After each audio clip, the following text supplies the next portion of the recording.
Hello mga kamanay kag mga kamanoy, kamusta na po kayo?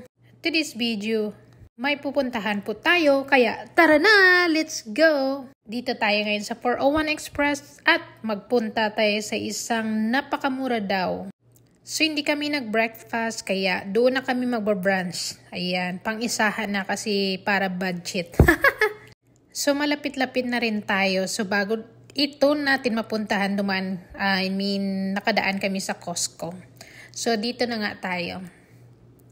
Ayan, so ganyan. So nakamura kami dito. Yung binayaran naming dalawa is, akala mo magkano?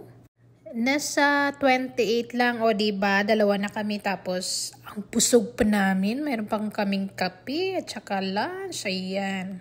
So pagkatapos natin kumain, syempre magligpit tayo para naman makatulong tayo sa paglinis ng ating kapaligiran.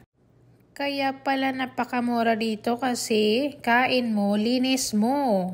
At pagkatapos namin magkain, ayan, pwede tayo mag-ikot-ikot at ang dami pang mura ha. Alam nyo bang marami talagang sale dito? Minsan nga magkakaroon pa ng like mga tag $2, 3, 4, or 5. O diba din, saan ka pa dyan?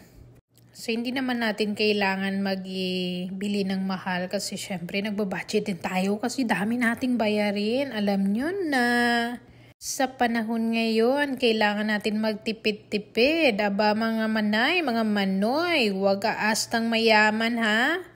Char, joke lang yan. Mag-aasta na kayo dyan kung anong gusto nyo. Ayan, mura talaga yung bedsheet. Ayan, so nakabili ako ng black and white. At alam nyo ba magkano yun? Parang, naku, nagulat ako. At ito na nga, yan. Mayroon pang 4. Ayan siya, parang basahan. Pero blanket pala siya ha, ang ganda.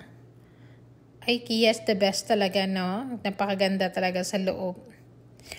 At dahil dyan, gaganda yung loob ng bahay mo. Have a great day.